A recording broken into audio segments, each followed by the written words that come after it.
Good afternoon. Welcome to the cybersecurity presentation. My name is Tom Wootton. I'm with Ironbow Technologies. I am the Cybersecurity Advisory Services Lead for the organization. We're going to get into a little bit of understanding telehealth and compliance-ish. First question I have, and by the way, I like interaction. Okay? I like when people get involved. If you have a question, a comment, raise your hand, blurt something out. I don't care. We'll then discuss that topic because that's an excellent way to share knowledge and to learn from that knowledge. Now, by a show of hands, who here represents a small or rural healthcare institution or hospital?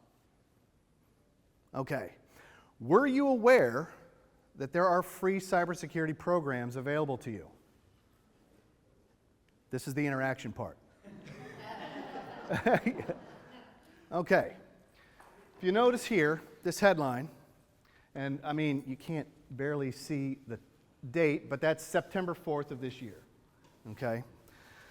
There are programs out there that help small and rural healthcare institutions. Now, currently, 19% of them are taking advantage of that. So, if you are taking advantage of that, fantastic. If you're not, I understand there can be some trust issues with Google and Microsoft. I get it, but you might want to look into it because it could help you. Now, here are some not so good things. This is, again, from a month ago, a little over a month ago. Russian hackers target the healthcare sector. Healthcare is a target. Well, you have all kinds of identity information that I can grab if I was a Russian hacker, which I'm not. But even a lot of people like to say, I don't have anything worth stealing. Why would anybody care about my information? Well, let's say I'm a threat actor, and I go ahead and harvest some of your information, your name, your address. If I can grab your social, great. Well, as a basic example, I go open lines of credit, grab me some loans. You have fraud protection, that's okay. You talk to your bank and they go ahead and you're fine. Meanwhile, I've funded my nefarious activities for a long time to come, and I can continue to do that over and over. So, again, these are just some newer ones. Again, this is also from about a month ago. Only a few medical professionals' information was taken. Now, again, because the type is so small, and I do apologize for that, the leaked data included full names, addresses, phone numbers, email addresses, dates of birth, work history, jobs assigned by M&A Healthcare, communications with M&A Healthcare representatives, encrypted social security numbers, a lot of information. A lot of information. So, what I'm going to talk a little bit about is the cybersecurity in healthcare. Now, one of my closest friends is the vice president of cardiology at Duke. I was having a conversation with her. She was actually my first date. It's really kind of cool. We've stayed in contact for a very long time because, as you can see, I'm not high school age anymore. But in a conversation with her, she let me know of some things. And these are some of those things. And by a show of hands, who believes that cyber and IT are the same thing? Our staff. It's a lot more common than you may think. If there's an accessibility or availability issue, IT will fix it. Cybersecurity is based on three main tenets: confidentiality, integrity, and availability. So if there's an availability issue, it's not just IT. Cybersecurity is involved. So regulatory, IT and cyber are the same thing? No, they are not. So let's put it in some of your language. If I come in with a sore joint, do I go see the cardiologist, a pediatrician, a surgeon? Probably not. Thinking the IT department or the individual is the same as a cyber department or individual is akin to saying a patient can see any healthcare professional regardless of the ailment. Okay, they're not the same thing, and they should not be treated the same way. These are some interesting statistics. Don't get confused by the less than a year statistics or greater than a year statistics, because it was just those were gathered this year. So 5,558 events over 13 and a half years. Doesn't sound like a lot, but these are significant events. 438 million personal health information records have been leaked, stolen, breached, compromised, which equates to about 86,000 per day for 13 and a half years, okay? We've got an issue. We've got to start understanding cybersecurity a little bit better, okay? So what is present currently? There is some compliance regulation or compliance with industry regulation. We hear HIPAA. We also hear about HIPAA violations all the time. There are some cybersecurity management in the large conglomerates. When you start talking, like I am in Cedar City, Utah. Intermountain Healthcare is a huge hospital chain. The big one's in Salt Lake. There's a big one in St. George. There's a little one in Cedar, where I am. It's a general understanding that cybersecurity postures can be improved. What is not present? These are big ones. Adequate cybersecurity attention and coverage in smaller and more rural healthcare institutions. I can guarantee you, as I am standing here right now, I could walk in to my local hospital and pose as an electrician, I could pose as a plumber, I could pose as whatever I wanted to, and go do all kinds of damage. Just because they don't have necessarily the funds to have guards at the door. They don't have the staff to watch all of these things. And there's also a higher level of trust in some of these smaller areas. Like, well, I mean, you gotta know why you're here. You must be here for a reason. So, you're good. I trust you. Adequate cybersecurity budgets and cybersecurity training for all employees and staff. That's a big one. We like to sit there and think, well, we'll get to it, but I've got more important things. You guys are familiar with the 3 S's, I would presume? Space, supplies, and staff. Big priorities for healthcare institutions. The 1 S that's missing is security. We need to get that and make it the 4 S's. Attention on and mitigation of the overuse and over-reliance on unstable technologies. Convenience has outweighed security for years, but it helps make life easier. So can't we just put it in place? Let's go ahead and have AI monitor all our patients. We don't need doctors, right? Come on.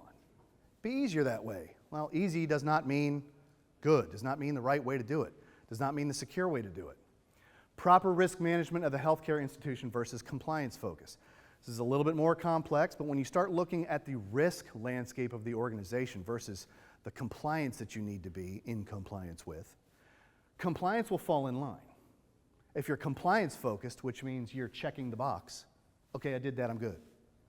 You're not seeing the overall risk to the organization. And understanding that cybersecurity can no longer be an afterthought. It must be part of all of the decision making within the institution. It's got to become integrated into everything you do each and every day. Sounds like a pain, and I understand you guys aren't all cybersecurity professionals, but you need to start thinking about it. Everyone in the organization needs to start thinking about it. So what does this mean for telehealth? Okay, well, organizational connection security concerns.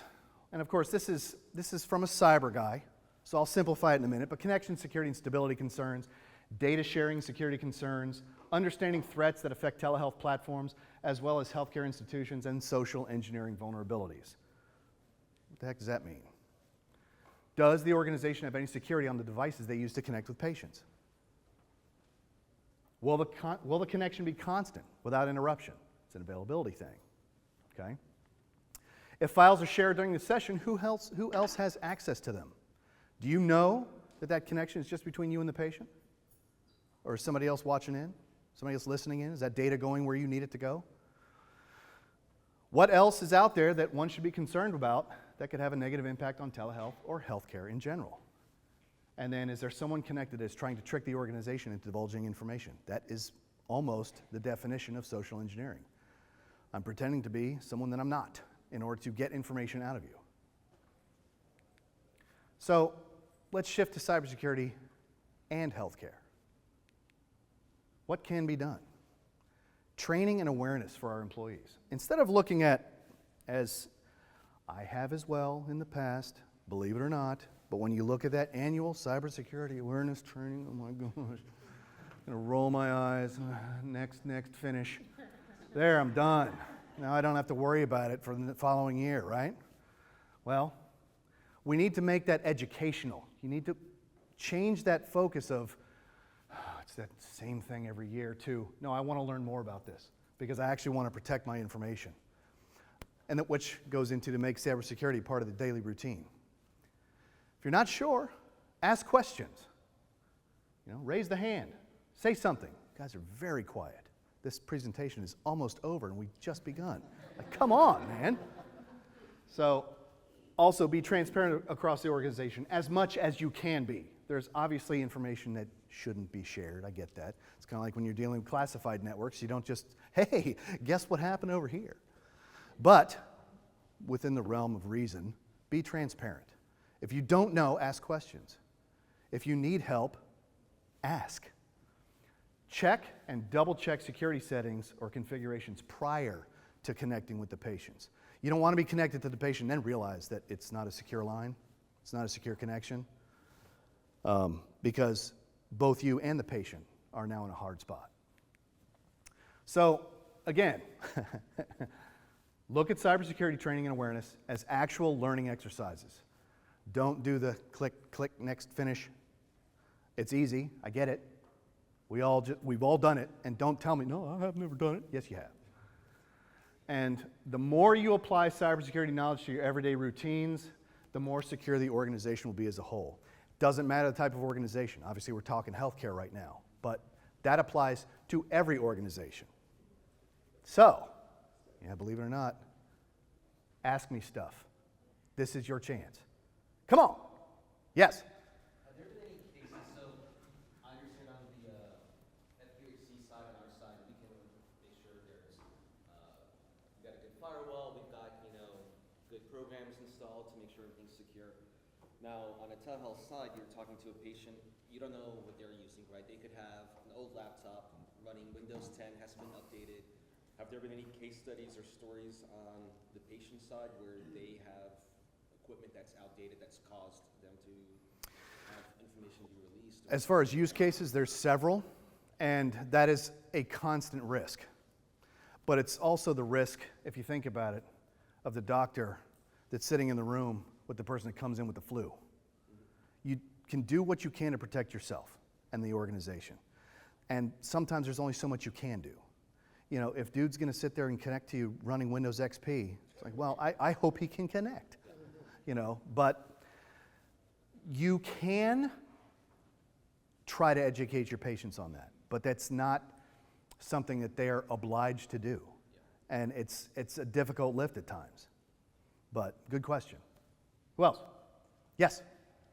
So we're increasingly asking patients to upload files, upload pictures, upload stuff into our electronic medical record to look at. Is there inherent software that's screening that automatically for any kind of malware, ransomware, anything like that? Or is that something like every time we ask a patient to do that, if there's somebody out there who's a bad actor, that's a gateway into... That's an excellent question. And that is not one I can answer for your organization. What I can say is, well, there should be. Because any time that you're doing that, that's a risk. And hopefully, leadership in the organization understands that risk and has addressed it. Now, whether they've reduced it or mitigated it or just accepted it is, that's one of those ask questions. And is that type of thing more dependent on the EMR that you're using? So like we use Epic.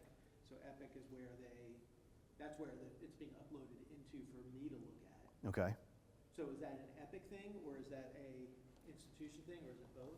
Could be both. Depending on the use case, it could be both. If it's, I'll take, because I'm not as familiar with what is run in healthcare, but let's take a federal agency. Well, I'm going to store my stuff up here in AWS.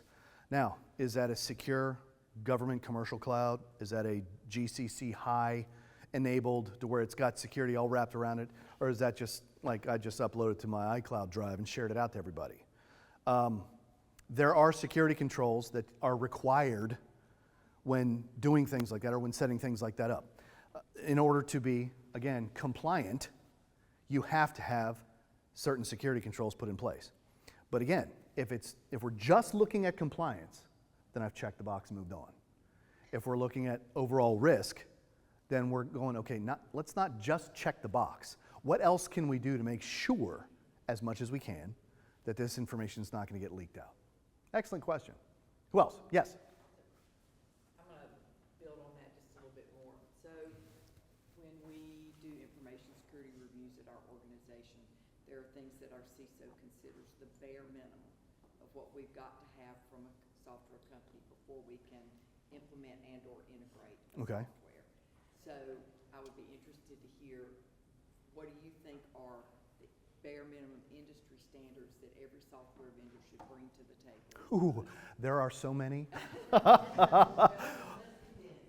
Well, it all depends. I mean, I know obviously we're talking healthcare, but you have several different frameworks. You've got NIST, you've got CIS, you've got ISO. CIS and ISO are global.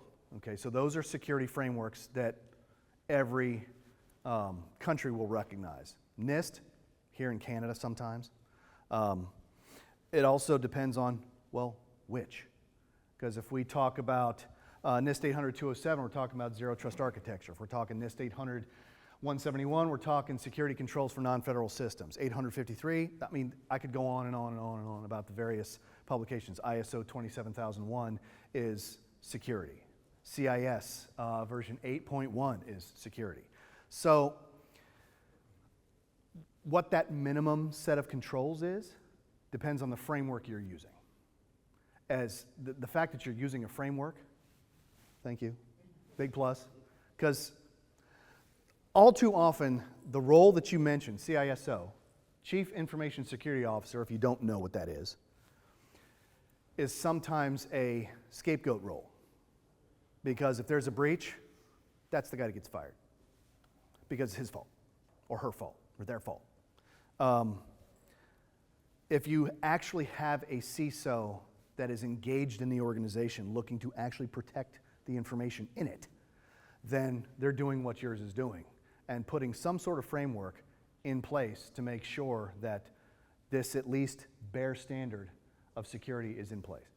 And I mean, you see it phrased in many different ways, some semblance of cybersecurity, a baseline of cybersecurity standards, some sort of framework being used that indicates that it's at the forefront of the organization. So that's a good thing. I hope that answered the question. Ish. Who else? Yes. What should be done on a federal level? As we saw this past year with Change Healthcare, Humana, Optum Specialty, all that cybersecurity breach that affected physicians' offices and patients. Well, the federal government can advise. They can, like Executive Order 14028, that's zero trust architecture. They're basically trying to help you understand that nothing should just be allowed in. Think of your house. You have a set of keys. You open up the front door to your house. Now that you're in your house, you have access to every room in the house, right? Well, in zero trust architecture, every single door is locked in that house. And every time you open it and shut it, it locks again. Okay, so you have to authenticate every time you get in. These are areas that the federal government is releasing guidance on. Okay, but it's not mandatory because you're not a federal agency. Federal agencies have to, absolutely. Do they? Well, we won't talk about that. The insurance industry? That's the issue. They try. But again, cybersecurity, unfortunately, even in this age, in 2024, is an afterthought in many places. Oh, crap. Forgot about security. Whoop. Well, I've already put that production code into production. So I know we need to make an update, but it's in production. We can't do that right now. Whoops. You know. That happens more often than not.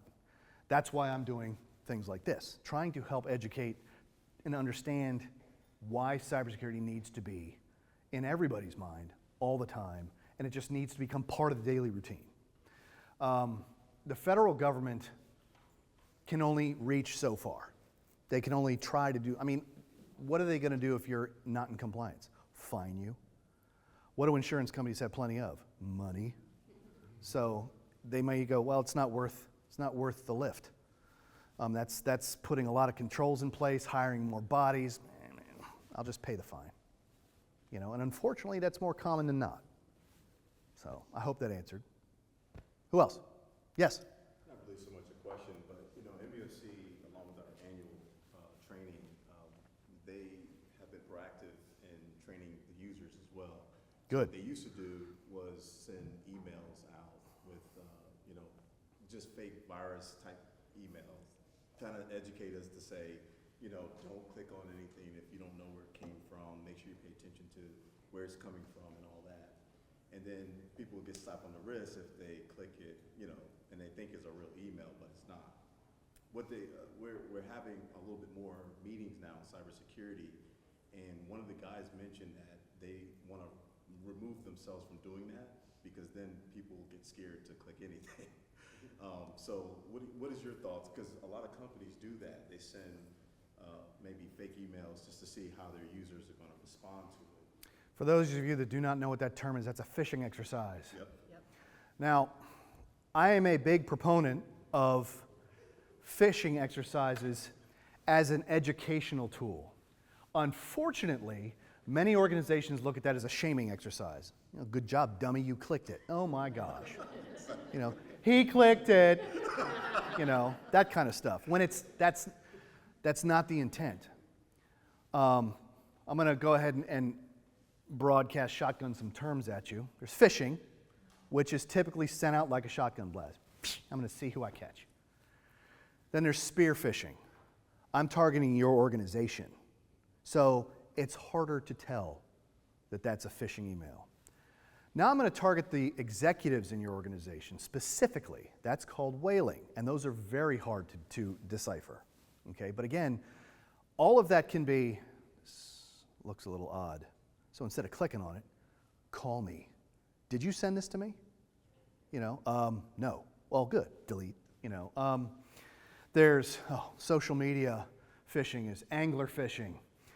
If you've ever been phished through voice, and this will age me a little bit. You ever heard crank phone calls? Those are voice phishing. My mother, who is 83, actually, she wasn't 83 when this happened. This was when she was 70-something. My mother gets a call from Michael from Microsoft. So nice of Michael to call my mother. Well, that demographic, that generation, if you talk to them for 5 minutes, you've got their trust. And this is something threat actors know very well. They know, now this is, don't throw things at me, but typically millennials don't answer phone calls, so you don't call them, right? But the demographic of my mother is you call, you talk to them, they get your trust. After she had given Social Security numbers, passwords to the computer, credit card numbers, and gone to Walmart and gotten $500 gift cards, my father said, maybe we should call Thomas. She hates that I tell that story. But it happened.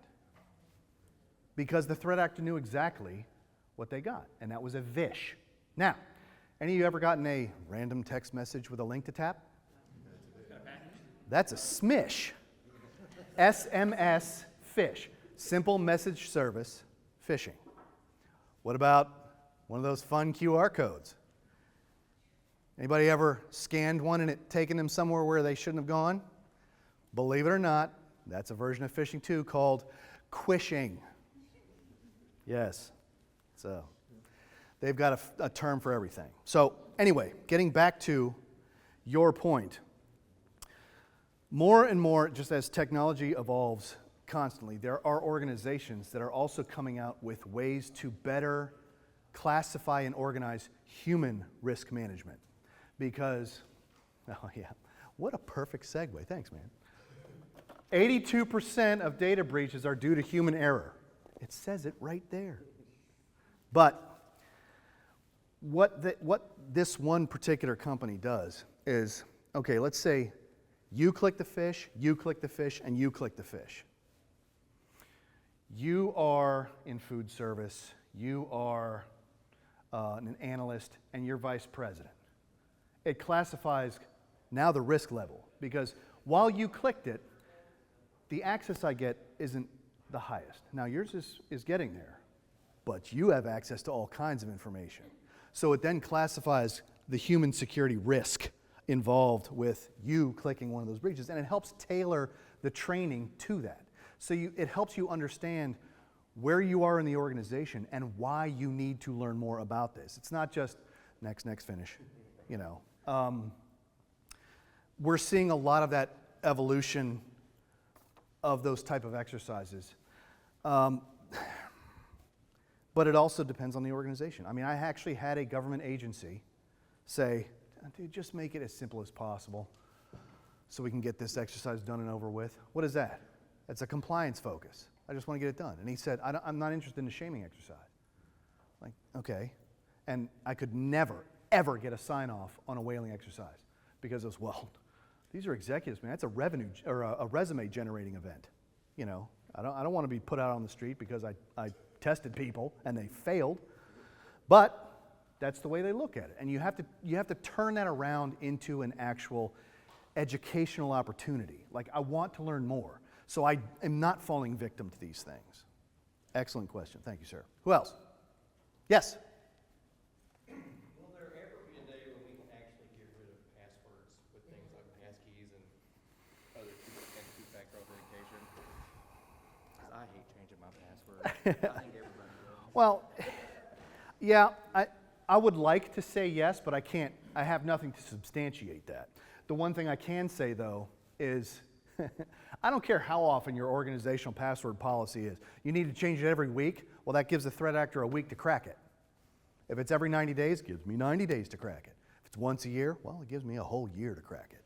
And with AI and quantum computing and all these other various things that are out there, you can crack a password, and it doesn't really matter on the complexity. You can crack a password pretty quick. Now, I try to inform people when they're coming up with passwords, make them passphrases. Don't make them this ridiculously long and complex password that you have to put on a Post-it note and tape to your screen anyway because you can't remember it. You know, make it a passphrase. Like, horses jumped 24 fences. You've got a space, which is a special character. You've got a number in there, and, well, it's pretty long. You know, but again, could that be figured out? Well, yeah. It's going to take a little longer because it's so long, but you can remember it now. Is that good on its own? Absolutely not. Two-factor authentication, multi-factor authentication should be paramount in everything you guys do. Because again, it gets back to that zero trust architecture. You want to have to authenticate each and every time you go in. Is it a pain? Yes, it's an extra 5 seconds. Sucks, man. But you then know that door locked behind you. You know? Who else? Come on now.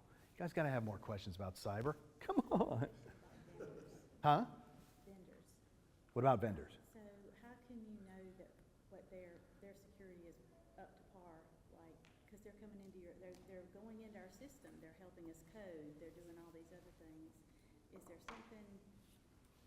Absolutely. And I am going to go back, if I can. Ask questions right here. And I'm saying that absolutely honestly. If you're wondering about one of your vendors, ask them, are you 800-171 compliant? Have you gone through any, what is your cybersecurity framework? That's an easy one. Well, easy. What do you use as your cybersecurity framework? If they go, yeah, we don't necessarily have one. Oh, well, that's a red flag. If they say CIS, okay. Are you past implementation group 1, 2? You know. Now, I don't expect you all to remember all the frameworks and publications and stuff like that, but ask the questions and get people in your organization that are in IT, I know I said it, sorry, or cyber, if you have dedicated cyber people involved. You know, if you have a question about a specific vendor, get them involved. Do it. Oh, you want me to send you a list of those questions? Ah, okay. Well, let's see. Is this recording going to be published where they can access it? So then we just replay it. That's where I was kind of going with my question, right? So, for example, and we complain about our information security process all the time. Okay. It takes forever. They ask a million questions, but by gosh, by the time they're done, we know what we're dealing with, right? So, Federation, as far as he's concerned, that should be on everybody's roadmap. Do you have a SOC 2 Type 2? If no, are you getting one? And when will you have it done? I mean, it's those kinds of things, I think. Excellent. Right, so. For those of you that are not aware, she said SOC 2 Type 2. There's a Type 1 before that. Well, to give you a quick, because I actually took an organization through this, a SOC 2 Type 1 is you're defining the controls and you're telling the auditor what you're going to do. Okay, you're putting that framework in place. Then, 6 to 8 months later, you go through SOC 2 Type 2, which is then you're proving that you're doing what you said you were going to do. You have the artifacts that show, yes, I have a cybersecurity policy. Yes, I have a system security plan. Yes, I have vulnerability management. Yes, I do all these various things, and here's the proof. Because then they go, oh, great, thanks, you're now SOC 2 Type 2. If they go, where's the proof? And you go, well, what do you mean, proof? They go, yeah, you're not SOC 2 Type 2. And those are typically done, SOC 2 Type 1 and 2 are typically done by accounting firms that do those. But they are recognized all across the industry because you then, you know you have a baseline of cybersecurity tools and controls in place. Very nice, thank you very much. What else? I know it's getting late. Am I getting towards, well, I mean, we got 15 minutes, people, come on. I was done with my presentation like 5.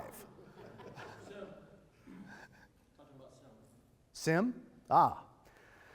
System Information and Event Monitoring. Okay, these are log aggregators that basically pull information from all your devices on the network, okay? They aggregate that and generate notifications on what it finds. Sometimes it's alerts because it found some not so good information. Sometimes it's just a notification letting you know something happened. You're like, yeah, great.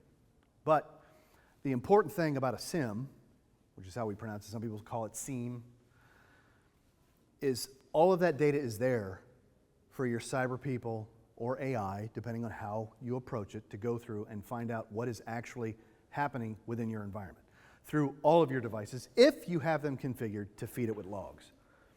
Because, for instance, if I have a SIM set up and I have all of your laptops coming to it, but I don't have any of the network routers or anything like that logging to it, I don't know what's passing through them all the time. I know it's hitting all your laptops, but not the routers, not the firewalls. And yeah, it's getting a little techie, but that is a way that your cybersecurity analysts can go through and determine what precisely is happening on your network. Okay?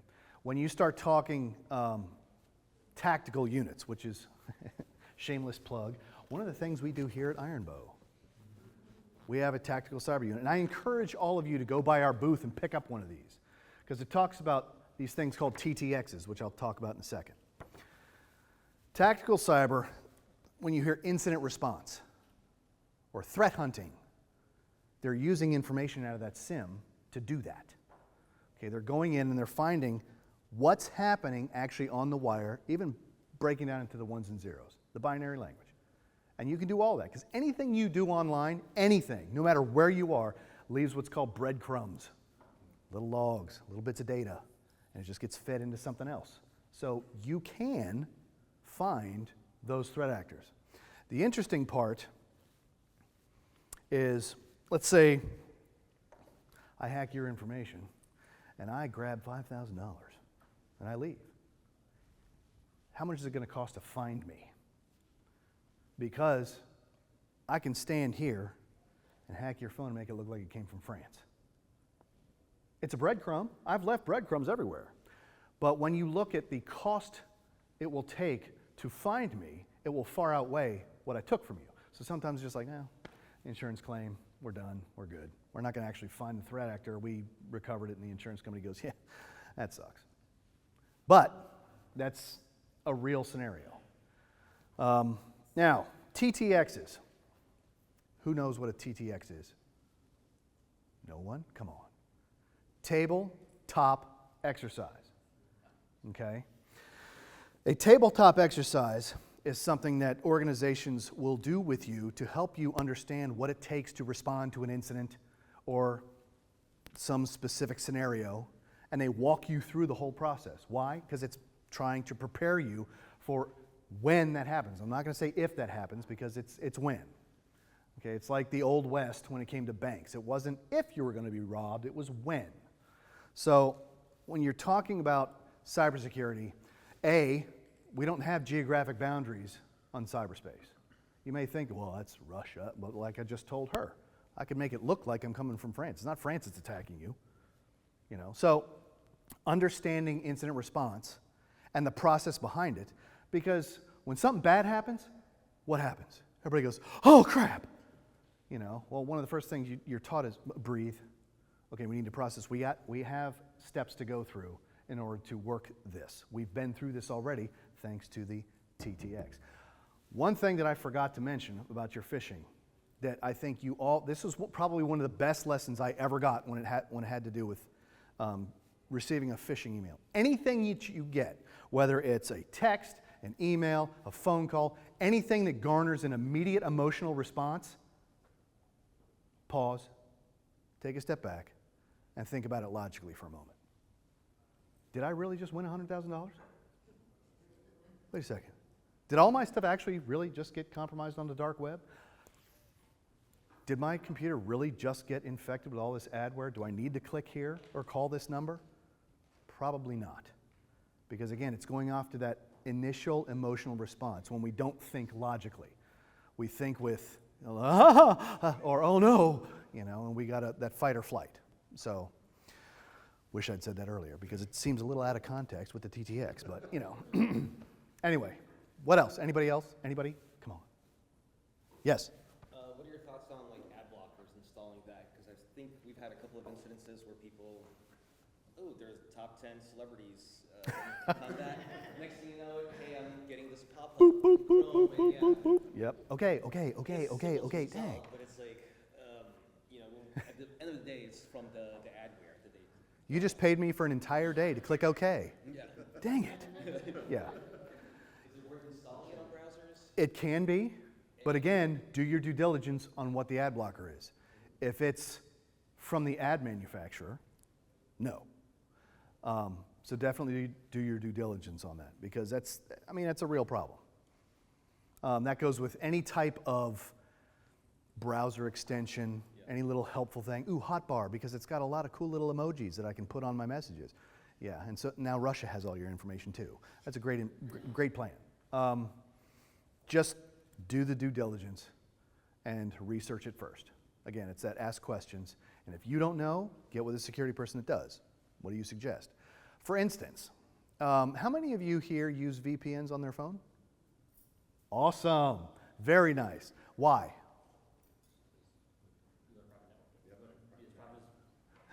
Okay, who knows what VPN stands for? There we go. Virtual private network. Because it's also really cool and it gets rid of ads too. It's nice. But there are several out there that you can look to purchase for use on your phone, regardless if it's Android or iOS. Doesn't matter. I would highly recommend also looking into that because it helps keep your information safe on all the stuff you do on your phone. And we hardly do anything on our phones, right? As I just walk right into a wall while I'm looking at my phone. So protect yourself, protect your data to the best of your ability. If you don't know how, ask questions. Find out how. Educate yourselves. Okay, thank you very much for coming. I greatly appreciate it. Have a wonderful rest of the conference. And don't forget to visit us during the networking event. Some of you have put business cards into our little jack-o'-lantern out there, and if you have, you could win some AirPods. If you haven't, well, go do it. And then come to the networking event and get some AirPods.